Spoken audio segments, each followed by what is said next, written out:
අද මේ මොහොතට වැඩම කොට වදාළ පූජනීය වන්දනීය මහා සංඝරත්නයන් අවසරයි.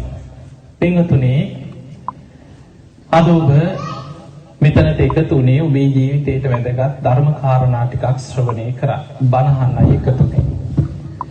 බණ ඇසීම අපිට නිවන් දොරටුවක් වෙනවා. ඒ නිසා ධර්මයේ ශ්‍රවණය කරද්දී අපි මුලින්ම අදිෂ්ඨානයක් ඇති කරගන්නට ඕනේ. මේ ධර්ම ශ්‍රවණي අපි හැම දිනාටම නිවන් දොරටුවක් බවට පත් වේවා කියන අදිෂ්ඨානය. පින්වතුනි, අංගුත්තර නිකායේ සඳහන් වෙනවා විමුක්තායතන කියලා සූත්‍රයක්. අපි බොහෝ වෙලාවට හිතාගෙන ඉන්නේ මේ භාවනාව විතරමයි නිවන් දොරටුව කියලා. භාවනාවත් නිවන් දොරටුවක් තමයි. විමුක්තායතන කියන සූත්‍රය බුදුරජාණන් වහන්සේ අපිට නිවන් දොරටු කීපයක්ම පෙන්වනවා. එකක් තමයි මේ බණ ඇසීම. දැන් ඔබ බණ අහන්න සූදානම් වෙන පිරිසක්. බණ අහද්දී බුදුරජාණන් වහන්සේ පෙන්නනවා බාහිර කිසිම දෙයකට හිත යොමු කරන්නේ නැතුව ඕහිත සෝතෝ ධම්මං සුනාති. දේශනාවෙම හිත පිහිටවාගෙන අපි බණ අහනවා නම් ඒ බණ අහද්දී පංච නීවරණ යටපත් වෙනවා. හිතක් එකඟ වෙනවා දේශනාව තුළ. දේශනාව තුළ හිත එකඟ වුණාට පස්සේ බණ අහද්දී ඔබ තුළ වැඩෙන්නේ බොජ්ජංග ධර්ම 7ක් වැඩෙනවා. ඒ කියන්නේ ඔබ හොඳ අවධානයෙන් බණ අහනකොට වැඩෙනවා සති සම්පොච්චංග. ඔබේ සිහිය පිහිටලා තියෙන දේශනාව තුළ නම් ඒ තුළ වැඩෙන්නේ සති සම්පොච්චංග. ඊළඟට ඔබ බණ අහනකොට ධර්ම කරුණු එකින් එක නුවණින් විමසනවා. අපි කියන්නේ යෝනිසෝ මනසිකාරය දෙනවා කියලා. ඒ තුල වැඩෙන්නේ ධම්මවිචේ සම්බොජ්ජංග බණ අහද්දී. ඊළඟට ඔබට ධර්මාවබෝධයේ පිණිස වීරියක් හිතේ ඇති වෙනවා. අකුසල් ප්‍රහාණය කළ කුසල් දියුණු කරගන්න අවශ්‍ය වීරිය. ඒ තුල වැඩෙනවා විරිය සම්බොජ්ජංග. බණ අහනකොට හිතේ නිරාමිස සතුටක් උපදිනවා. ඒ තමයි ප්‍රීති සම්බොජ්ජංග. ඊළඟට ඔබ බණ අහනකොට ඔබේ කය සැහැල්ලු වෙලා ලොකු සැපයක් හිතට දැනෙනවා. පස්සද්ධි සම්බොජ්ජංග. ඊළඟට සමාධි උපේක්ඛාව ওই විදිහට ඔබ හොඳ අවධානයෙන් බණ අහනකොට බොජ්ජංග ධර්ම 7ක් වැඩෙනවා. ඒ නිසා පින්වතුනි, බණ ඇසීම නිවන් දොරටුවක්. ඔබ අහලා ඇති මේ බුද්ධ ශාසනය තුල උග්ගටිතඤ්ඤ විපටිතඤ්ඤ කියන අය බණ අහද්දිමයි ධර්මය අවබෝධ කරලා තියෙන්නේ. සමහර අයට කෙටියෙන් ඇහුවත් ඇති කියනවා. ඒ නිසා බණ ඇසීම නිවන් දොරටුවක් වෙනවා. ඒක මුලින්ම මතක තියාගන්න.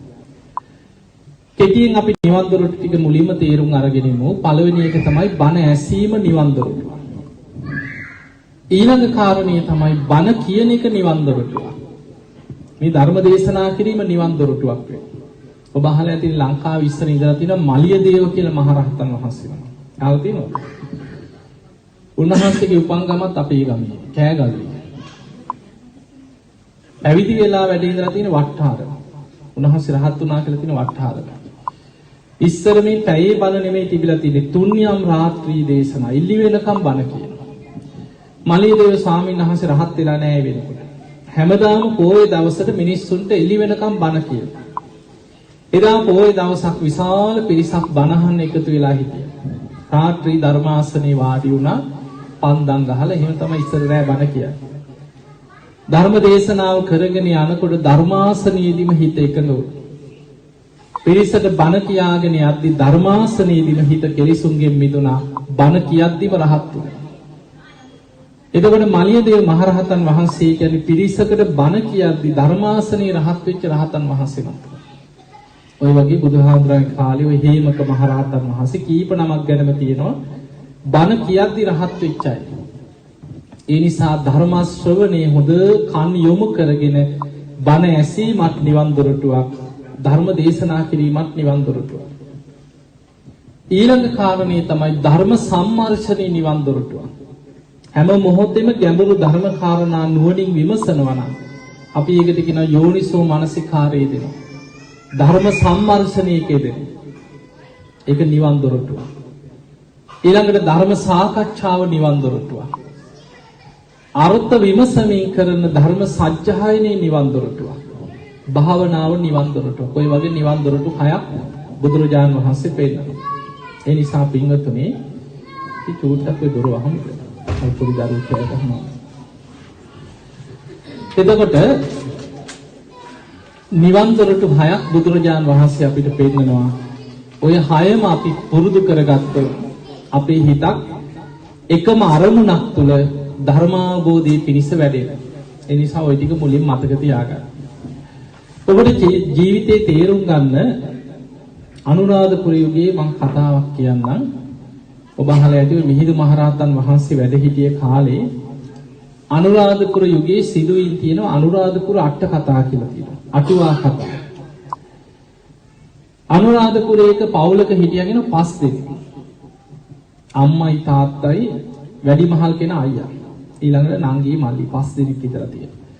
අනුරාධපුරයේ ආශ්‍රිත ගමක. එතකොට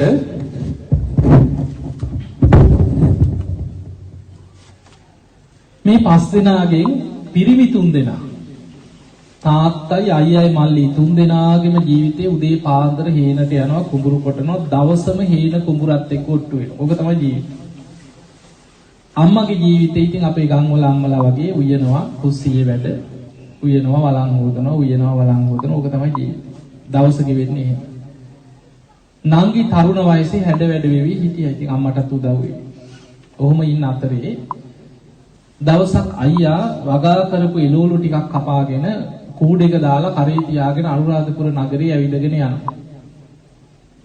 ඔහොම යනකොට එදා ජෝතිය වනේ විශාල පිරිසක් පිරිලා සෙනග පිරිලා. අර එළවලු කූඩේත් අරගෙන බැලුවා මොකද මේ මෙච්චර සෙනග. සෙනග අතරින් පීරගෙන ඇතුළට යනකොට මිහිඳු මහරහතන් වහන්සේ දහම් දෙසනවා. ඔබ අහලා ඇති දේවානම්පියතිස්ස රජුරුවන්ගේ ඇත්ගාල පිහිටි තැන තමයි ජෝතිය වනේ. අද අනුරාධපුරේ ජේතවන චෛත්‍ය හදලා තියෙන එතන. රජුරුව එතන තමයි මණ්ඩපයක් හදලා මිහිඳු මහරහතන් වහන්සේට සාමාන්‍ය මිනිස්සුන්ට බණ කියන්න නගරේ අඩබෙර ගහලා ඉස්ලාම බණ කියන්න හදපු තැන. එදා දේවදූත සූත්‍රයෙන් තමයි මිහිඳු මහරහතන් වහන්සේ බණ කිව්වේ. අර එළවලු කූඩේත් පැත්තක තියලා හොඳට බණ ඇහුවා. දේවදූත සූත්‍රය අහලා තියෙනවා. අපාය ගැන, නිරය ගැන තියෙන දේශනාව. මේක මජ්ක්‍ධිම නිකායේ තියෙන දේශනාව. එදා මේ බණහල අවසන් වෙනකොට විශාල සංසාර බයක් ඇති වුණා. අම්මෝ මේ සංසාරය කියලා ලොකු බයක් ඉපදුණා. ඒ වෙලාවේ මේ බණහල ඉවර වෙලා කූඩේත් පැත්තක තියලා මිහිඳු මහරහතන් වහන්සේට ගිහිල්ලා වැඳලා කිව්වා නේ ස්වාමීනි මට සංසාර බයක් ඇති වුණා. මාව පැවිදි කරගන්න කියලා. මිහිඳු මහරහතන් වහන්සේත් පැවිදි කරගත්තා. බොහෝ පිරිසක් එදා බණහල පැවිදි වුණා. ඒ අතර මේ කෙනත් පැවිදි වුණා. දැන් අයියා. උන්වහන්සේ පැවිදි වෙලා වැඩ ඉඳලා තියෙන මිහින්තලේ ආශ්‍රිත ගල්ලෙනක වැඩ හිටියා කියලා තියෙනවා. දැන් ඔන්න 5 දිනක් හිටපු පවුලේ බණහල පැවිදි වුණේ කවුද? අයියා. දැන් කී දෙනෙක් ඉතුරු වුණාද? 4යි. අම්මයි තාත්තයි නංගි මල්ලි. දැන් වගේ වගක් නැහැ. බැන බැනා කුඹුරු කොටනවා. මේ කව ඇරි එළවලු ටික විකුණ ගන්න. ආන් ගිහිලා සිවුරක් දාගෙන කියලා දැන් බැන බැනා කුඹුරු කොටනවා. තාත්තයි මල්ලි. දැන් ඔහොම ඉන්නකොට හදිස්සියේ දැන් අවුරුදු ගාණක් ගෙවිලා ගියා. අර ස්වාමීන් වහන්සේ බණ භාවනා කළා. උන්වහන්සේ මිහින්තලේ ගල් එන්නක උන්වහන්සේ රහත් වුණා. අවුරුදු 5ක් වගේ ඇතුළත රහත් වෙනවා. ඔය අතරේ තාත්තා මැරෙනවා. ඔන්න බලන්න මේ අටුවා දේශනාවේ තියෙන හැටි. තාත්තා මැරිලා අර හේනෙම ඌරෙක් වෙලා ඉපදුනා කියලා. දැන් ඌරා එනවා හේනට. පැය රකින්න දෙන්න. අර වගා කරපු ඔක්කොම පෙරලලා විනාශ කර කර යනවා. ඔහොම කාලයක් යනකොට අම්මත් මැරෙනවා. අම්මගේ ජීවිතේ කුස්සිය වත්ත කුස්සිය උයන එකයි. ඕක තමයි ඇලුම් කරේ. කුස්සිය දිහා බැලුවත්, ගේ දිහා බැලුවත් නිතර ගෙදරට ඇදෙනවා ගැරලි දෙනක්. අම්මා මැරිලා ගැරලි දෙනක් වෙලා ගෙදරටම ඇදී ඇදී එනවා. දැන් ඉතිරි උනේ නංගි මල්ලි. මේ දේශනාවේ තියෙන දවසක් නංගි රෑ පපු යමාරුවක් හැදිලා එන්නෙම වේදනාව වැඩි වුණා රෑ පණ ගියා. ගෙවිලියක් වෙලා ඉපදුනා කියලා තියෙන. ගේ කිරිලියක් කියලා හිතන්න. ඔන්න බලන්න සමහර අපි නොදන්න සමහර දේවල් මේ කර්මයක් එක්ක පැටලි පැටලි යන සංසාර ගමනේ භයානකම මේ දේශනාවේ තියෙනවා. දවසක් අර ගේ කිරිලි පියාවගෙන ඇවිල්ලා වහලේ වැහුවා. වහලේ උඩේ තියලා හිටපු ගැරඩි දෙන අල්ලගෙන ගිල්ලා. දැන් ගැරන්ටි දෙන එදාරය වත්තේ ඇදිලා යනකොට ඌරට අහු වුණා. ඌර මොකද කරේ? මරාගෙන එහෙම ගිලගත්තා. වලවල් කපලා තිබ්බා. ඌර රෑ කර්මානුරූපීව වැටුණ වලකට. උදේ හේනට යනකොට ඌරා ඉන්නවා වලක වැටලා නැගිට ගන්න බැරුව. ගොඩේ ඉන්න බැරුව. උදුම සතුටක් ඇති වුණා. කාලයක් උත්සාහ කරා මේක අල්ල ගන්න. එහෙම බෙල්ලට තොණ්ඩුවක් දාලා ගහකට තියලා හිර කරලා ගිරිච්ච උදැල්ලෙප ගහලා ඌරව මැරුවා. දැන් මරපු ඌරා කකුල් දෙකෙන් ඇදගෙන එනවා ගෙදරට. එදා උදේ පාන්දර අර මහරහතන් වහන්සේ භාවනා කරනකොට දිවසින් දැක්කා මේ සිදුවීම දැක්කා. උන්වහන්සේ පාත්‍රය අරගෙන වෙනදා ගමට පිණ්ඩපාත යනවා ගල්ලෙන ළඟ. එදා උපන් ගමට ආවා. දැන් මරපු ඌරා ඈතින් ඇදගෙන ඇවිල්ලා ගේ ඉස්සරහා මිදුලේ දාලා අමාරුවට මහන්සියටත් එක්ක පිළේ වාඩි වෙලා හති හලහල ඉන්නවා මල්ලි. ඈති ස්වාමීන් වහන්සේ නමක් ගේ දිහාට වඩිනවා. බැලුවා කවුද මේ? ස්වාමීන් වහන්සේ නම. අයියා නේන්න. කාලෙකට පස්සේ ගෙවල් මතක් වෙලා තියෙන්නේ. අද නම් දවසත් හොඳයි කියලා හිතන ඌරු මස් ටිකක් එක දාන ටිකකුත් දී ගන්න බැරිය කියලා හිතුවා. අර මහරහතන් වහන්සේ වැඩම කරා දැන් මරපු ඌරා ඉන්නවා මිදුලේ දාලා. ඇහුව මල්ලි මේ ඌරා ඔයා මැරුවද ඇහුවා. බොහොම අමාරුවෙන් අයියෝ ඔක මරාගත්තේ කාලයක් අල්ල ගන්න හැදුවා කිව්වා. යන්තම් මේ වලක වැටලා හිටියයි කියලා. දැන් මරලානේ මොනව කරන්නද? පිහියක් ගියෙත් කිව්වා. ඔය ඌරගේ බඩ පලන්න කිව්වා. ඌරගේ බඩ පලනකොට බඩ ඇතුලේ ඉන්නව කවුද ඉන්නේ? අර ගිලපු ගැරඩි දෙන්න. ඔය ගැරඩි දෙන අරන් බඩ පලන්න කිව්වා. ගැරඩි දෙනගේ බඩ ඇතුලේ ඉන්නවා ගේ කෙටි. ඇහුව මල්ලි දන්නවද ඔය කවුද කියලා? නෑ දන්නේ නෑ කිව්වා. ඔය ඌරා තමයි කිව්ව අපේ නැති වෙච්ච තාත්තා. ඔය ගැරඩි දෙන තමයි කිව්ව අපේ අම්මා. ඔය ගේ කිරිලි වෙලා ඉපදිලා ඉන්නේ අපේ නංගි කිව්වා. එහෙම කියනකොට මනේ අයියේ මාව බේර ගන්න කියලා එහෙම සිහිසුන් ඇදගෙන වැටුණා කියලා.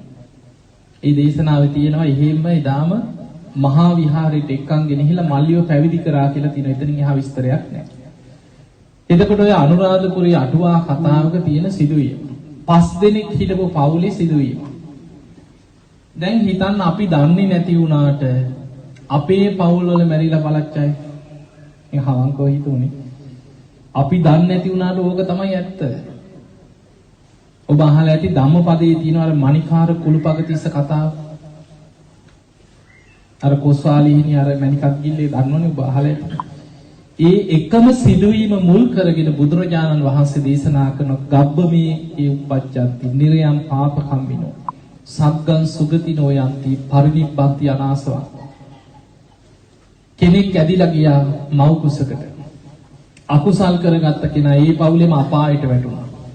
පින් කරගත්ත කෙනා දිව්‍ය ලෝකෙට ගියා. රහතන් වහන්සේ පිරිනිවන් පෑවා. එකම සිදුවීමකට මුල් වෙච්ච 4 දෙනා 4 ආකාරයකට විසිරීලා ගියා. ඒ නිසා මතක තියාගන්න අපේ පවුලේ 10 දෙනෙක් කියන්නේ 10 ආකාරයකට යන සංසාර ගමන. අද ඉන්න අම්මා තාත්තා සහෝදරයෝ ඥාතීන් ආයෙමත් මේකටම සංසාරي ලැබි අපි ප්‍රාර්ථනා කරනවා, අපි හිතනවා, අපි ආසයි. අනේ අපේ අම්මා, අපේ තාත්තා, අපේ සහෝදරයෝ දරුවෝ අපිට ආයෙමත් ලැබෙන්න ඕන කියලා අපි හිතනවා. හැබැයි මේ යන සංසාර ගමනේ අපිට හිතන්නවත් බැහැ. කොහෙන් කැරකිලා කොයි විදිහට මොන විදිහේ ගමනකට යයිද? ඒ නිසා පින්වතුනි ධර්මයේ දියුණු කර ගන්නවා කියන එක මේ සංසාර ගමන දිහා ගත්තහම බුදුරජාණන් වහන්සේ පෙන්නන මේ දැන් ඔබ හිතන්න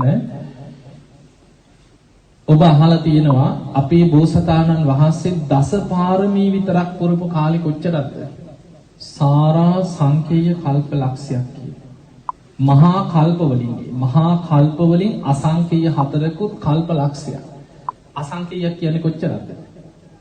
1.140ක් අසංකේයයක් කියන්නේ. එතකොට 1.140 ඒවා 4 ගුණයකුත් තවත් කල්ප ලක්ෂයක්. සාරා සංකේය කල්ප ලක්ෂය. ඔය දීර්ඝ කාලය තුල මේ ලෝකේ පහළ වුණේ බුදුරජාණන් වහන්සේලා 24 නමක් විතරයි. සූවිසි විවරණ ලබාගෙන ආවා කියලා ඔබ අහලා ඇති. මහා කල්ප අසංකේය බැගින් අවස්ථා 4ක් බුද්ධ ශූන්‍යව තිබිලා තියෙනවා. දීපංකර බුදුහාමුදුරන්ගෙන් පස්සේ මහා කල්ප අසංකේයයක් බුද්ධ ශූන්‍යයි. එතකොට අපිට පේනවා සමහර කල්ප 20000 කල්ප 30000 කල්ප දහස් ගණන් බුද්ධ ශූන්‍යව තමයි ගෙවිලා යන්නේ. කලාතුරකින් තමයි බුදු කෙනෙක් පහළ වෙන කල්පයක් ලෝකේ උදා වෙන්නේ. ඒ නිසා පින්වතුනි බුද්ධ කියන වචනේ අහන්න තියෙන එකත් ලෝකේ අතිශයින්ම දුර්ලභයි. අද අපිට විතර බණ ඇහෙනවා. ඕනතරම් බණ අහන්න තියෙනවා, අන්තර්ජාලේ බණ තියෙනවා. නිතර බණ ඇහෙන නිසා අපිට ඉච්චර වටිනාකමක් නෑ වගේ තේරෙන්න පුළුවන්. හැබැයි මේ භයානක සංසාර ගමන ගැන හිතන්න හැම වෙලෙම සිහි කරන්න මේ ඉන්න ක්‍රමයට ඉඳලා හදිස්සියවත් මම මැරුණා. අපි දන්නේ නැනේ කාට ඉස්සර වෙයිද මොන විදිහේ මරණයක් උරුම වෙයිද? කොයි විදිහට කර්මයක් කැරකිලායිද අපි කවුරුත් දන්නේ. ඒ නිසා හදිස්සියවත් මම මැරුණොත් මං කොහේ යයි? ඒක හිතන්න. පින්වතුනි ධර්මයේ දියුණු කරනවා කියන්නේ සමහර වෙලාවට අන්තිම මොහොතේ වර්ධින්න පුළුවන්. දවසක් මේ ටික කාලයකට කලින් දරුවෝ කීප දෙනෙක් ඉතින් ඇවිල්ලා අම්මා ගැන කී මට අඬන්න ගත්තා. ඒ දරුවෝ කියනවා නේ හාමුදුරනේ අම්මා කටින පින්කම් 6ක් කරා කියලා. පිනක්ද නැද්ද? කොච්චර පිනක්ද කියලා කෙනෙක් ජීවිතේ කටින පින්කමක් කරගන්නවා කියන්නේ මොනතරම් සිහිනයක්ද? ඒ අම්මා කටින පින්කම් 6ක් කරලා. අන්තිම කටින පින්කම් 3 කරලා තිනවා අනුරාධපුරයේ පැත්තේ දුප්පත් පන්සල් හොයාගෙන. ඉතින් ඒ දරුවෝ කියනවා කටින පින්කමක් කරපු වෙලාවක ඒ පන්සලේ චෛත්‍යයක් නැතුව වැලින්නම් අම්මා චෛත්‍යයක් හදන්න බාරගෙන ඇවිල්ලා. ඉතින් දරුවෝ බය වෙලා කියවලු අම්මේ ඌව කොහේ කරන්නද? අපිට පුළුවන් ද චෛත්‍ය හදන්න? ඌවට කීයක් කියයිද කියලා. නෑ මං කොහොම හරි කරනවා මට පුළුවන් විදියට හදනවා කියලා ලක්ෂ 25ක් විතර වියදම් කරලා චෛත්‍යයක් හැදුවා කියලා. ඒ දරුවෝ කියනවා අන්තිමට ඉඩමකුත් විකුණලා ඒ ළමයි වචනයක්වත් කිව්වේ නැහැ කියලා හොඳ ලස්සනට පින්කමක් කළා චෛත්‍යයක් පූජා කරා කියලා. එතකොට තමන්ගේ ජීවිතේ තනියෙන් චෛත්‍යයක් හදනවා කියන්නේ කොච්චර පිනක්ද කියලා හිතන්න. චෛත්‍යයකුත් හදලා ලස්සනට ඒක සාසනයට පූජා කරා කියලා. 4 සැරයක් දඹදිව වැන්දා කියලා. කෙනෙක්ගේ ජීවිතේ එකපාරක් හරි දඹදිව වඳින්න ලැබෙන්නේ කොච්චර පිනක්ද? 4 සැරයක් දඹදිව වැන්දා. ඒ දරුවෝ කියන අපි දන්න කාලේ ඉඳන් අම්මා පොයේට සීල් ගන්නවා කියලා. ගෙදර නිතර ඉතින් බණ දාගෙන ඔහොම තමයි කිව්ව අම්මා හිටියේ. අම්මට පින් පොතක් තිබ්බා කියලා. කොහේ හරි ගිහිලා ආදාරයක් කරා රැයට ඇවිල්ලා ওই පොලේ අලවනවා කිය පොතේ. දරුවන්ටත් කියන බේ මගේ පින් පොත බේ මම මැරෙනකොට කියවපාලා කියලා පොත පෙන්න හිටියා. දැන් හිතන්න ඔහොම ජීවත් වෙන අම්මා කෙනෙක් අපිටත් ආසයින්නේ. අපිත් හිතනවා නේ මේ අම්මා නම් ඒකාන්තේ සුගතියයි අන්න අම්මලා. එතකොට කෙනෙකුට ආසාවක් ඇති වෙනවා මෙහෙම ජීවත් වෙන්න තියෙනවා හැම පොයෙටම සීල් ගන්න. ඊදර දවසම බණ දාගෙන පින් පොතක් තියාගෙන කරපු පින්කම් ලියලිය චෛත්‍යයක් හදලා කටින පින්කම් කරලා දඹදිව ගිහිල්ලා ජීවිතේ කරගන්න තියෙන විශාල පින් ගොඩක් කරගත්ත අම්මා කෙනෙක්. ජීවිතේ වරදිනවා කියන්නේ මේ පුතඥන භාවයේ භයානකකම කෙනෙකුට වරදින්න ලොකු දෙයක් ඕනේ නැහැ. පුංචි දෙයක් ඇති සමහරලාවට. ඒ දරුවෝ කියනවා අම්මා හරි බයයි කිව්වා ඉස්පිරිතාලේ. එහෙමයි නැද්ද? කටු ගහනවට, බීත් විදිනවට හරි බයයි කිව්වා. බට දානවට. අර පින් පොත පෙන්න දරුවන්ට කියනවා උඹලා මාව නම් ඉස්පිරිතාලේ ගෙනියන්න එපා. මේ පින් පොත. උඹලා මම මැරෙනකොට පින් පොත කියවපල ළමයි නේ කියනවා. අර දුටුගැමු රජුරුවන් ගැන හීනයක් තිබ්බා. ඒ වගේ ළමයි වට වෙලා පින් පොත කියවයි, චෛත්‍ය මතක් කරලා දෙයි. අනේ මම බණ අහගෙන සාදු කියාගෙන පණ යනවා කියලා හිතාගෙන හිටියා. ළමයි ඌවා කියනකොට මග ඇල්ලනවා හරි අම්මේ අපි මැරිද අම්මා මැරිද කවුද ඌවා ඕනේ නැහැ කියලා මග අරිනවා. ඉතින් දවසක් ටීවී බල ඉන්නකොට දුවේ මගේ පපුව රිදෙනවා කියවලු. එහෙම පුටුව පෙරලගෙන ඇදගෙන වැටුණා කියව සාලේ.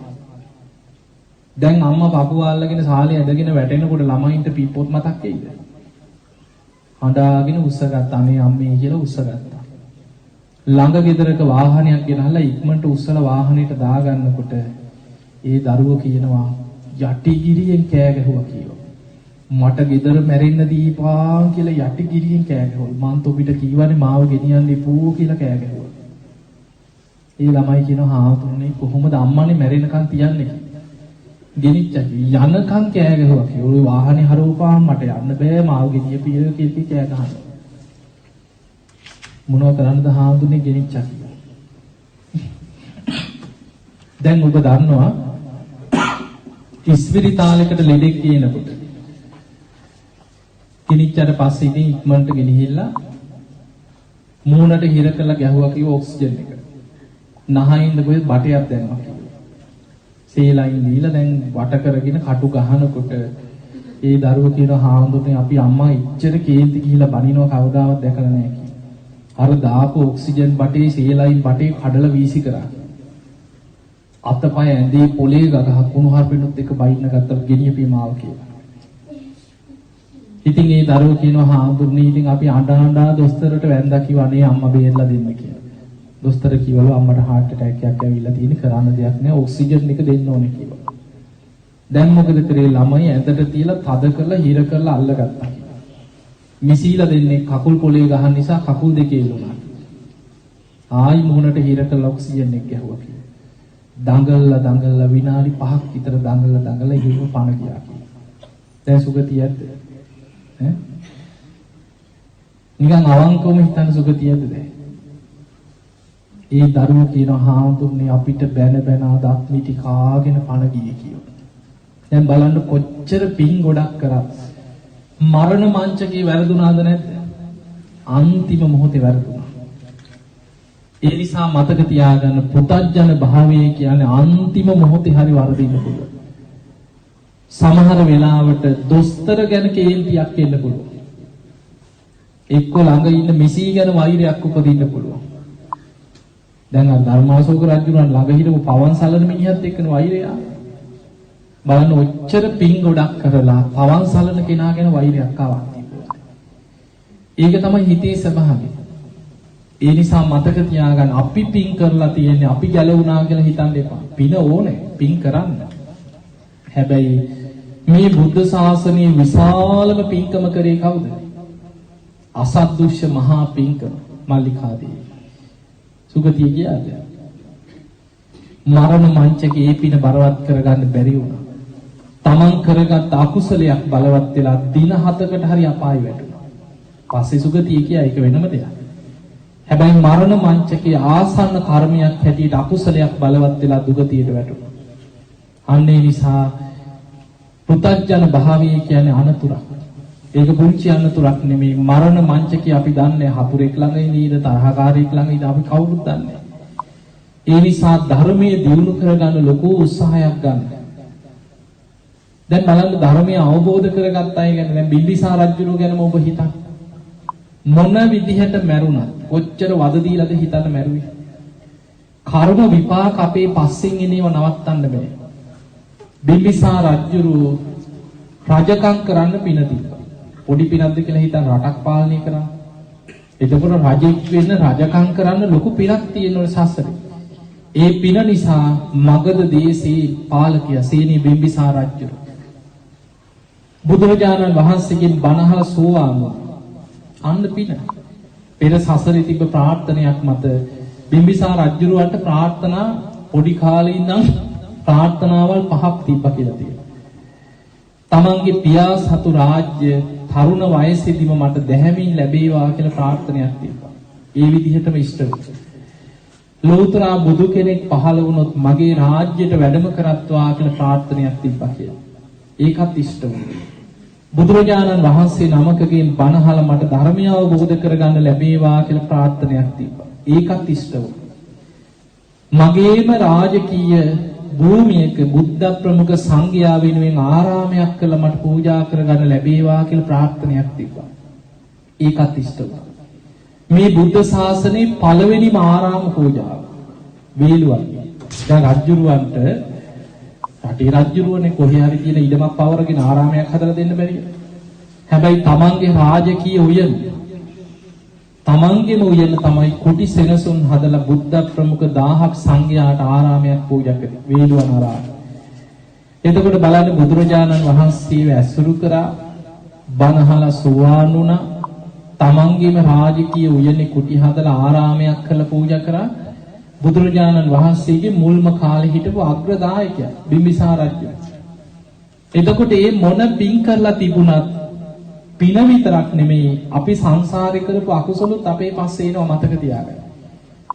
සංසාර හතුර පලිගන්නාවේ මේ හතුරු එන්නේ එක එක විදිහට හොයන්න බෑ. හතුරු ඉන්න පුළුවන් දරුවෙක් හැටියට එන්න පුළුවන්. හතුරා එන්න පුළුවන් දෙමව්පියෝ හැටියට එන්න පුළුවන් සංසාර හතුරා. පෙම්වතා හැටියට පෙම්වතිය හැටියට එන්න පුළුවන් සංසාර හතුරා. සහෝදරයෙක් හැටියට ඥාතියෙක් හැටියට එක එක ස්වරූපයෙන් එන්නේ. බිම්බිසාර රජුරුවන්ගේ සංසාර හතුරාවේ දරුවෙක් හැටියට. දේවියගේ කුසේ පිළිසිඳගත්තේ සංසාර හතුරා පරිගන්නවා. කුසේ දරුවා වැඩෙනකොට බහලා ඇති අමුතුම දොළ දුකක් ආවේ. සාමියාගේ පපුව පළලා ලී බොන්න ආසයි දේවියට. දැන් කියන්න පුළුවන් ද කටක් කරලා. කන්නේ නෑ කෙට්ටු වෙලා යනවා. රජුරු කියන දේවිය ඕන දෙයක් කියන්න මම මගදී බිම්බිසාර රජුරු නෑ මැරිච්ච දෙන් කී හිටියා. අවසානයේ පරිවාර කාන්තාවන් ලවා රහස හොයාගත්තා. ඒ වෙනකොට සෝවාන් වෙලා හිටියා. දේවිය ළඟට ගිහිලා මගුල් කඩුවෙන් පපුව හිල් කරලා ගලන ලී ටික එකතු කරලා දුන්නා කියලා. අර කුසේ වැඩෙන දරුවගේ දොළ දුක කියන්නේ අර ලී ටික බීගෙන කියා දේවි. එදාමයි අනාවැකි කියන අය නම දැම්මේ අජාත සත්. අජාත කියන්නේ ජාත වෙලා නැහැ ඉපදිලා නැහැ තාම. නූපන් සතුරා කියලා. දැන් බලන්න කොච්චර ආදරෙන් හදාගත්තා. අජාසත් රජුරු ගැන තියෙන දේශනාවල බිම්බිසාර රජුරු එතකොට සෝවාන් වෙලා. දේවිය හිතනවා මගේ ස්වාමියාට අනතුරක් වෙන දරුවෙක් මම බිහි කරන්නේ. හැබැයි සෝවාන් වෙච්ච රජුරු ප්‍රාණඝාතයකට අනුබල දුන්නේ. දරුවා කුසේ ආරක්ෂා කරන්න වෙනම ආරක්ෂකය පරිවාර කාන්තාවන් ඉදෙව්වා දරු ගැබ විනාශ නොකර. දරුවා රැකගත්තා. බොහොම ආදරෙන් හදා වඩා ගත්තා. හැබැයි කොච්චර ආදරෙන් හදා වඩා ගත්තත් නිසි වයස එනකොට සංසාර හතුරා අර සංසාර හතුරුක මතු වුණා. රජකම ඉල්ලපු ගම රජකම දුන්නා. ඊට පස්සේ කන්න නොදී දාලා හිර කරලා තිබ්බ. දැන් හිතන්න සාමාන්‍ය තාත්තා කෙනෙක් නම් කන්න නොදී හිර කුටියක දාලා හිර කරලා කොච්චර වෛරයක් උපදිනවද කියලා. ධර්මයේ දියුණු කරපු කෙනෙක් බේරිය. බිම්බිසාර රජුරෝ සෝවාන් වෙලා නිසා ඔබ අහලා ඇතිව දඹදිව ගියායි එහෙම ඉන්නවනම් ඔබ දැකලා ඇති රජගහ නුවර තියෙනවා අද ඔය බිම්බිසාර රජුරෝ හිර කරපු තැන එතන තියෙනවා මේ වෙන කරලා එතනට ගිහින් බලපුවහම පේනවා ගිජ්ජකෝට පර්වතයේ බුදුරජාන් වහන්සේ වැඩ සිටියේ ගන්ධ කුටිය කෙලීම කන්ද ඈතට පේනවා. ඒ දේශනාවල සඳහන් වෙනවා බිම්බිසාර රජුරෝ අර හිර කුටියේ ඉඳන් හිතනවා කියනවා පුංචි කවුලුවකින් ඈත බලනකොට පේනවා ගිජ්ජකෝට පර්වතයේ බුදුරජාන් වහන්සේ වැඩ ඉන්න කුටිය. ඒ දිහා බලාගෙන බුදුගුණ හිතනවා. අන්න ධර්මයේදී දැන් අපිට ප්‍රශ්නයක් ආව අපිට බුදුගුණ හිතෙයි. අර දරුවා ගැන කේන්තියන් ඉන්නේ කොච්චර බනහලා තිබ්බත්. හිතෙන්නේ නැද්ද මම මේ කට ඉගෙනුවේ මෙහෙමයි කන්න දුන්නේ මෙහෙමයි මේ කා මට දෙන්න වද කියලා හිතන්නේ නැද්ද වෙන තාත්තා කෙනෙක්? හිතනවා.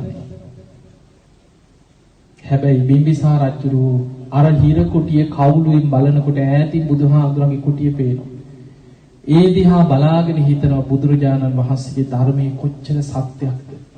අන්න ධර්මයට ගලපන හැටි නැති හැටි. දැන් අපිට දැන් හිතන්න සාමාන්‍ය මිනිස්සෙක් හොඳට පින්කම් කරලා පන්සලට උදව් කරලා දන් දීලා ඒ මිනිස්සයාට ප්‍රශ්න ගොඩක් ආවොත් ධර්මයේ දන්නේ නැති කෙනා දීපු දානෙට බණින්නේ අනිත් පැත්තට. ඕම් පින්කම් කරලා අපිට වෙච්ච හිනේ කියන්නේ නැද්ද? ඕම් දම්පැන් දීලා පන්සල් වලට උදව් කරලා ඕම් බුදුන් ඇදලා අපිට වෙච්ච හින ටික කෝ අපිට බැලුවා කොහොම නෙමෙයිද කියන්නේ? බිම්බිසාර රජුරෝ හිතුවේ නෑ වේලුවනේ පූජා කළා මොකද්ද මට වෙච්ච හිනේ කියලා හිතුවද? නෑ. ඉපදීම දුකයි කියපු ධර්මයේ කොච්චර සත්‍යයක්ද අන්න ධර්මයට කල්පන හැටි. බුදුරජාන් වහන්සේ දේශනා කරේ ඉපදීම දුකයි. ඒ ධර්මයේ කොච්චරනම් සත්‍යයක්ද? ඉපදිච්ච නිසා නේද මම මේ දුක් විඳින අන්න ධර්මයට කල්පන හැටි. අපිට දානියක් දීලා ආර්ය සත්‍ය වෙනස් කරන්න බෑ. බෝධි පූජාවක් තිබ්බා කියලා ජරා මරණ ශෝක පරිදේව දුක්ඛ දෝමනස නැති කරන්න පුළුවන්ද? ඒක ආර්ය සත්‍යය. බිම්බිසාර රජුරෝ හිතනවා මේ ඉපදීම දුකයි කියපු ධර්මයේ කොච්චර සත්‍යයක්ද? ඉපදිච්ච නිසා නේද මම මේ දුක් විඳින්නේ. මේ ධර්මේ නම් ඒකාන්තේ සාඛාතයි සම්දිත්තිකයි අකාලිකයි කියලා ධර්මයේ ගුණ හිතනවා. බුදුරජාණන් වහන්සේ ඒකාන්තෙන් අරහං සම්මා සම්බුද්දයි කියලා බුදු ගුණ හිතනවා. සංඝ ගුණ හිතනවා. මරණ සතිය වඩනවා. අනිත්‍ය සිහි කරනවා. දැන් කන්න දෙන්නෙත් නෑ. බුදු ගුණ හිත ඉන්න. බුදු ගුණ හිතන්න හිත එකඟ වෙනවා. දැන් බලන්න වෙන තාත්තා කෙනෙකුට හිත එකඟ වෙයිද ඔහොම? හිත එකඟ අන්න ධර්මයේ දියුණු කරපු කෙනාගේ ස්වභාවය. අන්තිමට බැලුවා දවස් ගාණක් කන්න දෙන්නෙත් නෑ, මැරෙන්නෙත් නෑ. ඊට පස්සේ තමයි දේවදත්ත හාමුදුරන්ගේ උපදේශක් ඉල්ලපු වෙලාවේ වද දීලම මරන්න කිව්වා. අන්තිමට බහලා ඇති යටිපතුල් පළලා ලුණු දාලා ගිනි පොකුරුනේ ඉඳන් ඇවිද්දේව. දැන් මේ සෝවාන් වෙච්ච රාජ්‍යය. එතකොට බලන්න සෝවාන් වෙන්න පින තිබ්බා. බුදුහාමුදුරුව ඇසුරු කරා, ආරාම පූජා කරා. නමුත් තමන් කරපු කර්මෙත් අන්තිමට ගෙවන්න ඕනේ නැද්ද? අන්ත දුක් විඳලා මැරුණා. හැබැයි මරණින් මත්තේ ධර්මයේ දියුණු කරපු කෙනා ධර්මයෙන් රැකිනවා කියන්නේ ජනවසව කියලා දෙවි කෙනෙක් වෙලා පහළ වුණා. දීඝනිකායේ තියෙන ජනවසව සූත්‍රය කියලා වෙනම දේශනාවක්.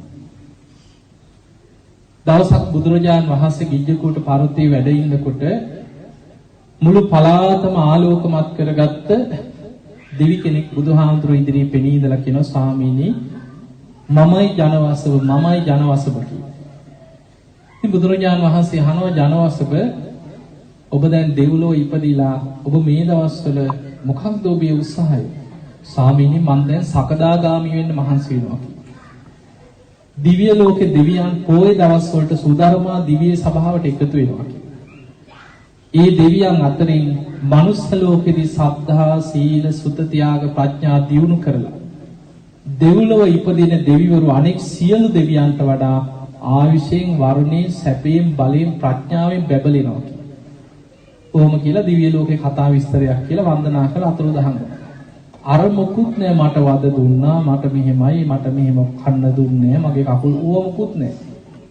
දිව්‍ය ලෝකේ විස්තරයක් කියලා මම දැන් සකදාගාමී වෙන මහන්සි වෙනවා කියව වන්දනා කරලා අතුරුදහන්. පසුදා බුදුරජාණන් වහන්සේ සංඝයා රැස් කළා ওই කතාව කියනවා.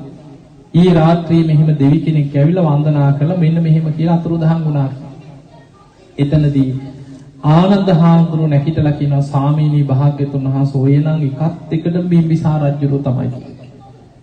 බුදුරජාණන් වහන්සේ වදාළ ආනන්ද ඔබ ඉලක්කෙට හිතුවා. ඊයේ රාත්‍රී ජනවසබ නමින් පෙනී හිටිය වෙන කවුරුත් නෙමෙයි බිම්බිසාර රජුරෝ තමයි කියන්නේ. එතකොට බලන්න ධර්මයේ දියුණු කරගත්ත කෙනා අර වෛර සිතුවිලි හිතේ තියාගන්නේ. හැබැයි නිකන් අපි හිතමු නිකන් ওই සාමාන්‍ය වෛරෙන් ද්වේෂයෙන් මැරෙන සාමාන්‍ය චරිත ධර්මයක් නැතුව මැරිලා යකෙක් පෙරේතෙක් වෙලා ආවත් කියන්නේ අර පරණේවම නේද මට මුන් කන්න දුන්නේ නැහැ මම මුන්ගෙන් පඩි ගන්නවා මුන් මෙහෙමයි ඕව නැද්ද සමහරුගේ හිතේ අර ද්වේෂෙම තමයි හිතේ අල්ලගන්නේ. හැබැයි ධර්මයේ දියුණු කරගත්ත කෙනා ඒවා පිළිහිටවන් ධර්මයේ විතරයි. ඒ පරණ මොකුත් නැහැ හිතේ.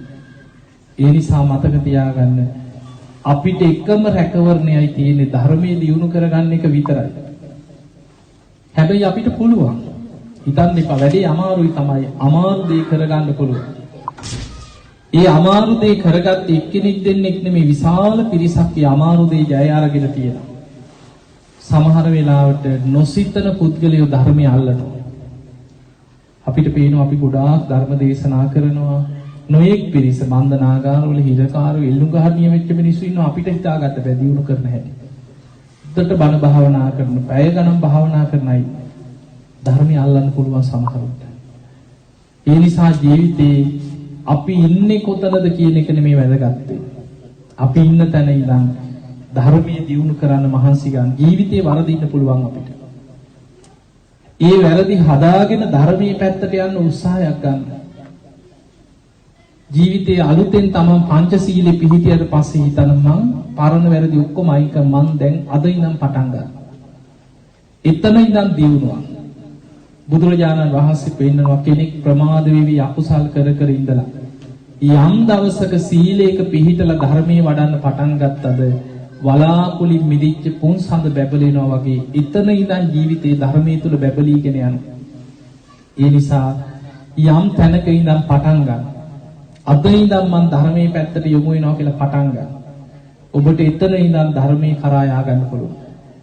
පරණ වැරදි පරණ ප්‍රශ්න හිතට එනකොට හිතන්න මම දැන් සිල්වත් මට ඒව අදාළ නැහැ. අන්න ඒ විදිහට තමයි ධර්මයේ කරා යන්න ඉස්සරහට. දැන් හිතන්න නිකන් අඟුලිමාල හාමුදුරුවෝ ගැන හිතන්න.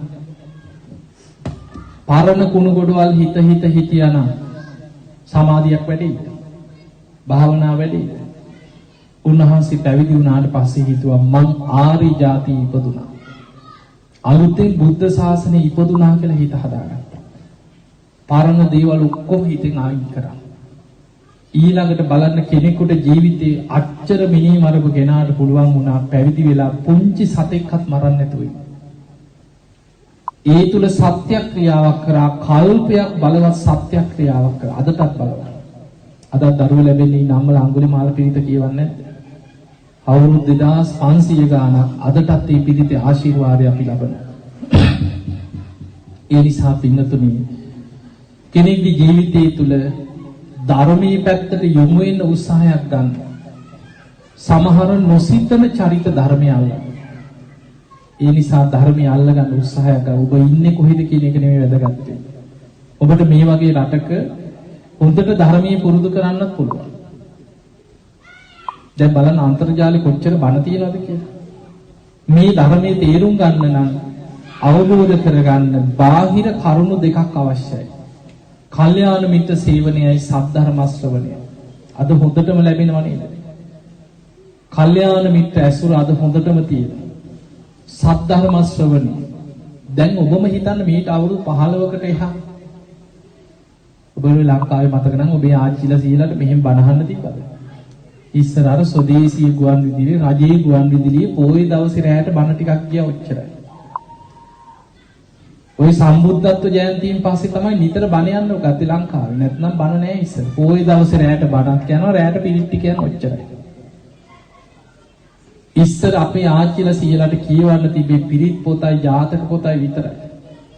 පරවන පන්සල් වල තමයි ඔය ත්‍රිපිටක පොත් ටික පුස්කොළ පොත් ඒවත් පොත් නැහැ සමහරක් දිරලා පුස්කොළ බුද්ධ ජයන්තියේ තමයි ඒවා ආය අලුතෙන් පරිවර්තනය කරලා ආය පොත් ටික හරි එළියට. ඒ නිසා අද වෙනකොට අපිට ත්‍රිපිටකයේ ඕනේ භාෂාවකින් කියවන්න පුළුවන්. අන්තර්ජාලයට ගියොත් ඕනේ භාෂාවක් සූත්‍රේ නම ගහනකොට ඕනේ භාෂාවකින් සූත්‍රේ එනවා. ඒ නිසා ධර්මයේ ඉගෙන ගන්න කෙනෙකුට අද හොඳ අවස්ථාවක් තියෙනවා ධර්මයේ ඉගෙන ගන්න. ධර්මයේ දියුණු කරගන්න උත්සාහයක් ගන්න. එක බණක් දෙකක් අහන්න දවසකට. එක බණක් අහන්න පුරුදු වෙන්න. මාසෙකට බණ 30ක් විතර අහලා. හැබැයි බණ අහනකොට මතක තියාගන්න බාහිර වැඩ නවත්තලා එක බණක් අහන්න.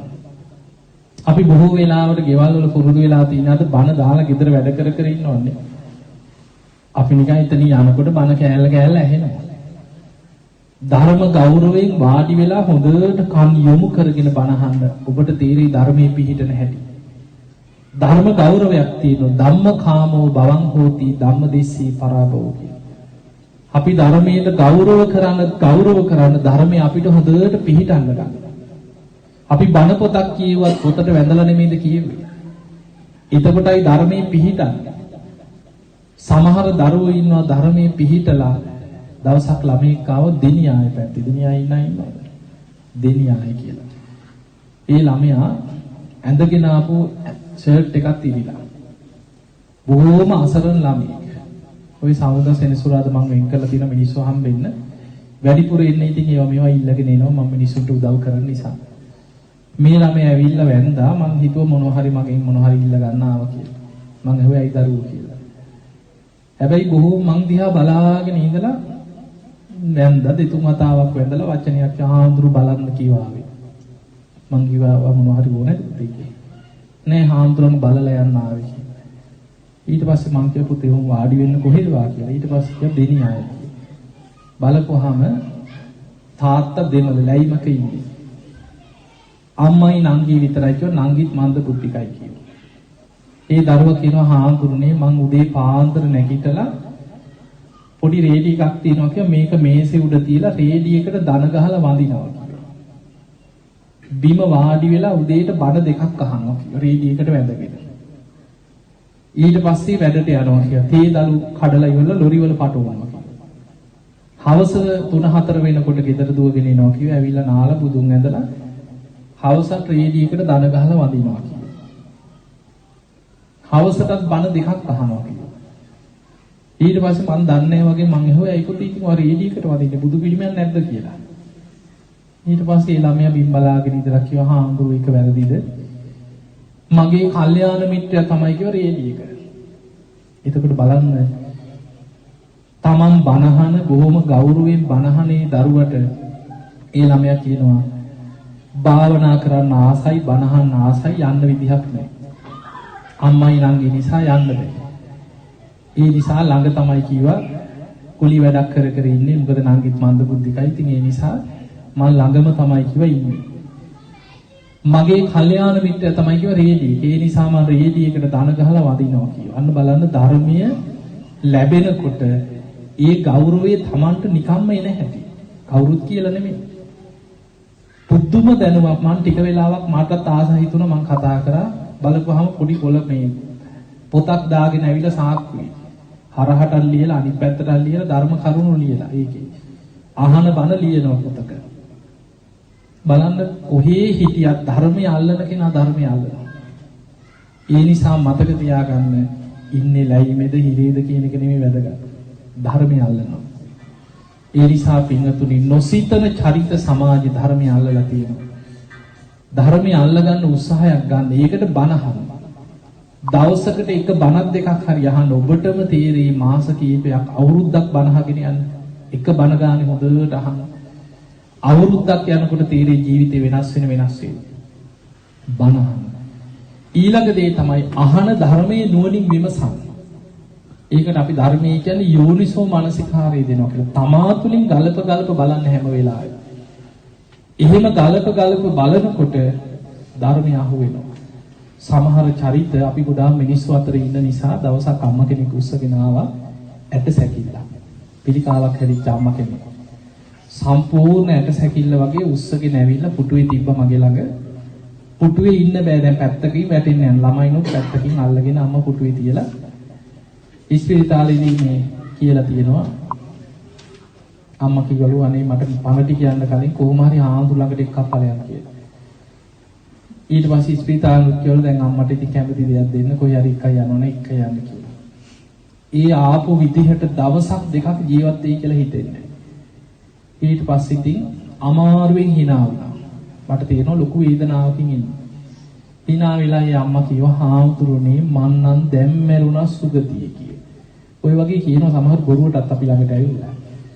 ඉතින් මම ඉතින් hina වෙලා මං කිව්වා හොඳයි අම්මා කියලා. ඊට පස්සේ අම්මා කිව්වා හාමුදුරනේ මං අවුරුදු 34ක් භාවනා කරපු කෙනෙක් කිව්වා.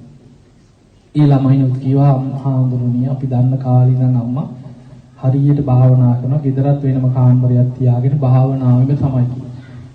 සමහර සති ගණන් මාස ගණන් ආරාම වල නතර වෙලා භාවනා කරා කියලා. එක සැරයක් මාස 6ක් දස සීල් වෙලා පැවිදි වෙන්නේ නැතුව ගිහි දස සීල් වෙලා ආරාමික භාවනාම කරා කියලා. ඒ අම්මා හොඳට වේදනානුපස්සනාව වඩලා තියෙනවා.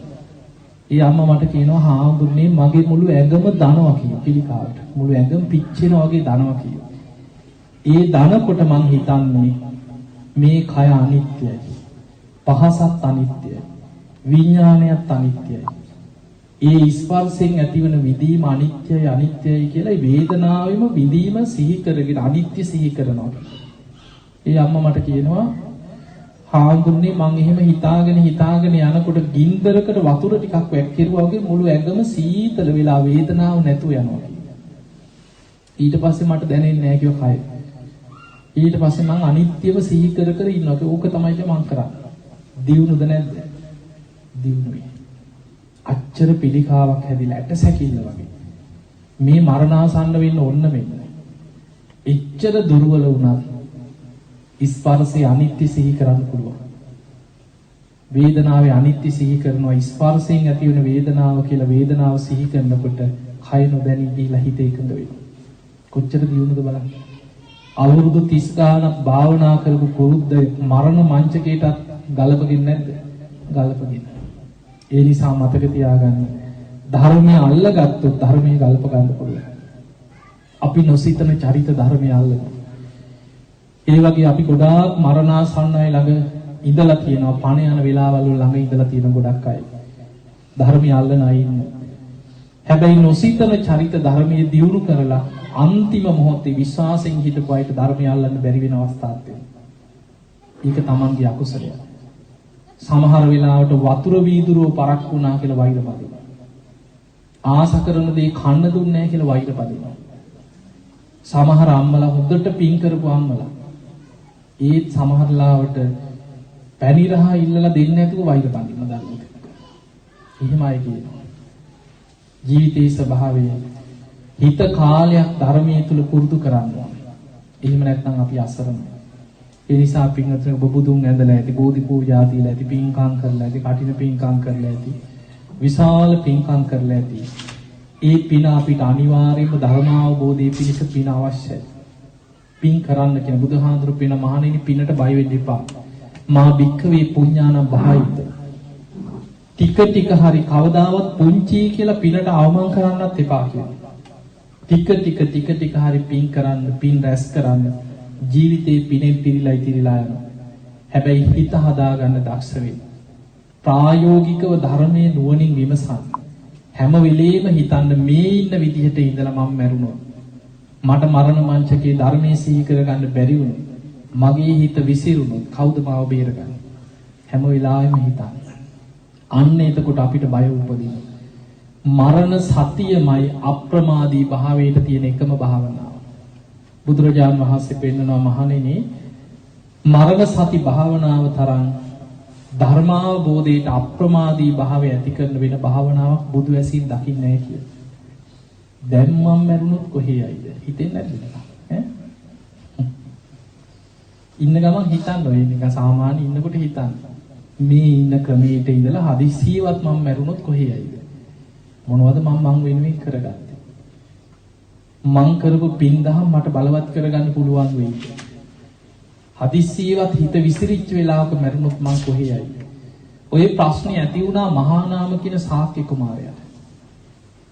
සංයුත්ත නිකායේ තියෙන මහා නාම සූත්‍රයේ ඔය සෝතාපට්ටි සංයුත්තේ තියෙනවා. මහා නාම අහනවා හංස මම වෙනදාම් කරන කෙනෙක් මට අමුදරුවෝ ඉන්නවා රන් රිදී මුතුමැණික් පරිහරණය කරනවා මට නිතර බයක් උපදිනවා හැම වෙලාවෙම තුනුරුවන් ගැනම හිත පිහිටලා නැහැ කියනවා මගේ දැන් ඔබ බුදුන් සරණ ගියා බුද්ධ පූජා දිනා බණ අහනවා හැබැයි රස්සාව කරනකොට එනකොට පාරේ යනකොට හැම වෙලෙම තුනුරුවන් තුලමද හිත තියෙන්නේ ද්වේෂය ඇති වෙනවා තරහ යනවා කේන්ති යනවා එක එක්කෙනාගේ අඩිපාඩු අපි කතා කරනවා රාග ද්වේෂ මොහ ඇවිස්සෙන වෙලාවල් එනවා හිතේ ඒක තමයි ජීවිතයේ ස්වභාවය. එවැනි කෙලෙස් සහිත වෙලාවක හිත විසිරිච්ච වෙලාවක හදිස්සියවත් පණ ගියොත් කොහේ යයිද කියලා මට බයක් ඇති වෙනවා. අනේ ස්වාමීනි භාග්‍යතුන් වහන්සේ කවදා කොතන කොයි මොහොතේ මැරුණත් සුගතිය උපදින්න මම නිතර පුරුදු කරන්න ඕනේ මොන වගේ ගුණ ධර්මද කියලා මහා නාම ශාක්‍ය කුමාරයා අහනවා. ඊතරේ බුදුරජාණන් වහන්සේ කරුණු පහක් පෙන්වනවා. සීක බලදා සද්ධාව හොඳට සද්ධාවම පුරුදු කරන්න කියන සුගතිය කියන්නේ. දෙවෙනි එක තමයි සිල්වත් කරන. හිතට එකඟව සීල රකින්න. නැත්නම් අන්තාසරණ. හෘද සාක්ෂියට එකඟ සීලයක් දියුණු කරන්න සුගතියක හරියන්න. ඊළඟට දහම් දැනුම සුත.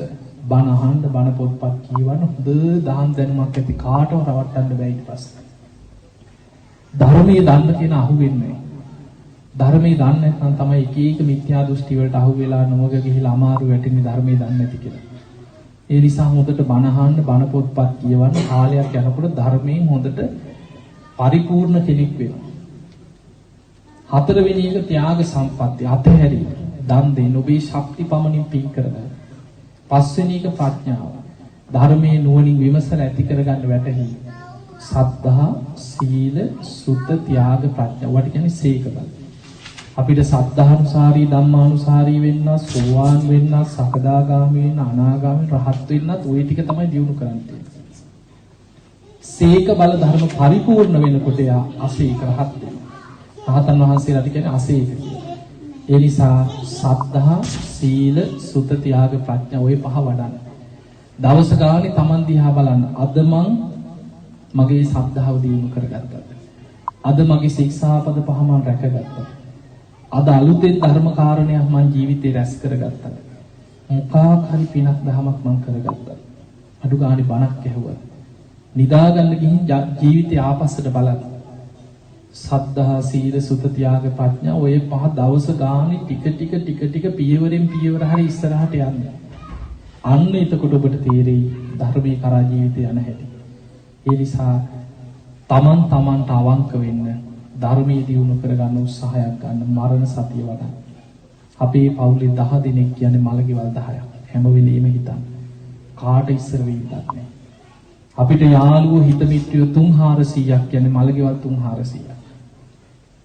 අපි මේ ජීවත් වෙන්නේ අපේම ඥාතීන්ගේ සොහොන් පිට්ටනිය උඩ. අපිම මිය ගිය වාර කොච්චර ඇද්ද? අර බුදුරජාණන් වහන්සේක බමුණෙකුට පෙන්නනවා ඔබ මෙතන ඔය නමෙන්ම 16000 වතාවකට වැඩි වාර ගානක් වල දාලා තියෙනවා කියලා. ඒ නිසා මහ පොළොව කියන්නේ අපිම සසරේ පස්වෙවි මහ පොළොව පෝෂණය කර ආපු ගමනක් කියලා. මේ භයානක සංසාර ගමනේ මොකක් හරි පෙර පිනකට මනුස්ස ජීවිතයකට ආවා. පෙර විශාල පිනකට බුද්ධ ශාසනයක් මුණ ගැහුවා. අනෙක් සියලු දෙනාට වැඩිය අද අපේ පින බලවත්ද නැද්ද? පතිරූප දේශයක ඉපදිලා. කොහේ හිටියත් අද බණ ටික ඇහෙනවනේ. කල්යාණ මිත්‍ර සේවනයේ සද්ධර්ම ශ්‍රවණේ. ඔබ එංගලන්තයට ඇවිල්ලා හිටියත් ස්වාමීන් වහන්සේලා ඇසුරු කරනවා, පන්සල් තියෙනවා, බණ අහන්න ලැබෙනවා. අන්තර්ජාලයෙන් හරි බණ ටික අහන්න ධර්මයේ අත ළඟම තියෙනවා. පුබ්බේච කත පුඤ්ඤතා පෙර පින හොඳට බලවත් වෙලා. හැබැයි පෙර පින අහිමි වෙන්න වැඩි වෙලාවක් යන්නේ. අද කකුල් දෙකෙන් ඇවිදගෙන ආපු කෙනා හෙට උත්පල වෙන්න බැයිද? ඒ නිසා පෙර පින අහිමි වෙන්න වැඩි වෙලාවක් යන්නේ. පින අහිමි වෙන්න කලින් අප්‍රමාදීව පින් කරගන්න. ওই ටික හොඳට හිතලා ධර්මයේ දියුණු කරගන්න උත්සාහයක් ගන්න. දැන් මතකද අර අනුරාධපුර යුගයේ අටුවා කතාවේ සිදුවි. අවංකවම හිතන් අපේ ඥාතීන් ගැන හිතන් අවංකවම. අපේ මිය පරලෝකීය පරම්පරා ගණන් ආපස්සට හිතලා බලන්න. අපිට අපේ මැරිච්ච අය ගැන එහෙම විශ්වාස තියෙනවද? දැන් නිකන් තේරෙන භාෂාවෙන් කියන්න. අපි නිකන් ගෙවල් වල ඔය ලංකාවට ගියාම එම කට්ටිය එකතු වුණාම මැරිච්ච අය ගැන කතා වෙන්නේ නැද්ද? අනේ අපේ අම්මාද හිටියනම්, තාත්තාද හිටියනම්, බාප්පා හිටියනම් කතා වෙන්නේ නැද්ද? කොහොමද අපිට මැරිච්ච අය ගැන තියෙන විශ්වාසය?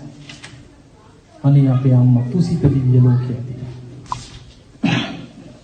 තාත්තා ඇත්තේ නිම්මාන රති දෙව්ලොව. මැරිච්ච විල්බර්ට් අයියා නම් ඇත්තේ තව්තිසා දිව්‍ය ලෝකයේ හරි. සිරිසේන නම් ඇත්තේ බූමාට දෙවියෙක්වත් වෙලා ඇති. කොහොමද අපිට මැරිච්ච පරම්පරා ගණන් ගැන තියෙන විශ්වාසය? අපිට ඇත්තට මැරිච්ච ගමන් තියෙන බයක්. හොඳට බලන්නකො ලංකාවේ. මැරුණාට පස්සේ පිළිගන්නට යන්න බයයි කරුවල වැටෙනකොට. දොරාස බලන්න බයයි. ඇඳාසට වෙන්න බයයි කරුවල වැටෙනකොට. පූසෙක් හරි පැනලා බඩු මුට්ටු ටිකක් පෙරුණොත් රැට පහුවදා රිදී ඇඳ දේවාල දාන. අහුවෙන්න නැති එක වෙනම දෙයක්. නෑදෑයෝ කී දෙනෙක් බෝතල් කරන්න ගිහිල්ලා තියෙනවද කියලා හොයන්න ගෙවල් වල අය. එතකොට අපි ලෝකයාට අපි නිකන් බොරුවට කතා කරාට ඕක තමයි අපි ඇත්ත. ඉතින් ඒ නිසා මොකද අපි ළඟටම සමහරව ඇවිල්ලා කියන අනේ ආඳුනේ හරිය කරදරයි මොනවත් කරන්න මං කියන්නේ මං දන්නේ බණ කියන්නේ විතරයි. බුදු ගුණෙන්වත් බැයිද කියනවා. මේ කුම්මැරිලා හරිය කරදරේ ආඳුනේ බලපුවම මේ අම්මා තාත්තයි. ඒ නිසා ධර්මයක් නැති වුණොත් ඕක තමයි ස්වභාවය. අපිට හැමෝම ධර්මයට අරගෙන යන්න පුළුවන්. ඒක කරන්න බෑ. ඒක මතක තියාගන්න. අපි කරුණාවෙන් මෛත්‍රියෙන් කොහොම හරි උත්සාහ කරන එක වෙනම දෙයක්. හැබැයි ඔබ තනියෙන් ගැලවෙන්න උත්සාහයක් ගන්න අපිට සියලු දෙනා අරගෙන ගැලවෙන්න බෑ. යසෝදරාවගේ පැත්තෙන්ම හිතන්න. තමන්ගේ ස්වාමියා වෙච්ච කෙනා තමයි ගිහි ජීවිතය අතහැරලා ලෝතුරා බුද්ධත්වයට පත් වෙන්නේ. තමන්ගේ කුසේ බිහි කරපු දරුවා ශික්ෂාකාමීන් අතර අග්‍රස්ථානෙ ලබනවා. හැබැයි තමන්ගේම තාත්තා පොළොව පලාගෙන අපායට වැටුණා. තමන්ගේ සහෝදරයා පොළොව පලාගෙන අපායේ දේවදත්ත. සුප්‍රබුද්ධ රජුරු තාත්තා පොඩි කාලේ ඉඳන් දුවේ කියලා ආදරේ වඩාගෙන ඉන්නේ තාත්තේ කියලා. එතකොට තමන්ගේ පවුලේ කීප දෙනෙක් නිවන් දකින්නකොට ඒ පවුලෙම කීප දෙනෙක් බුදුහාමුදුරන්ගේ නෑදෑයෝ තපායි. කාටත් එකයි. තමන් රැස් කරගත්ත කර්ම අරගෙන යන සංසාර ගමන. ආයි බුදුහාමුදුරන්ගේ නෑයෝ කියලා බේරන්න බෑ. තමන් රැස් කරගත්ත කර්ම තමන් සංසාරේ අරගෙන යන. ඒ නිසා අප්‍රමාදී වෙන්න ධර්මයේ දියුණු කරගන්න. ඉතින් ඔබ හැම දිනාටම මේ එංගලන්තේ හිටියත් පන්සල් ඇසුරු කරගෙන බණ අහලා ධර්මයේ දියුණු කරගෙන ගුණ ධර්ම පුරාගෙන අප්‍රමාදීව ධර්මීව දියුණු කරගන්න වාසනාව ලැබේවා කියලා ආශිර්වාද කරමු.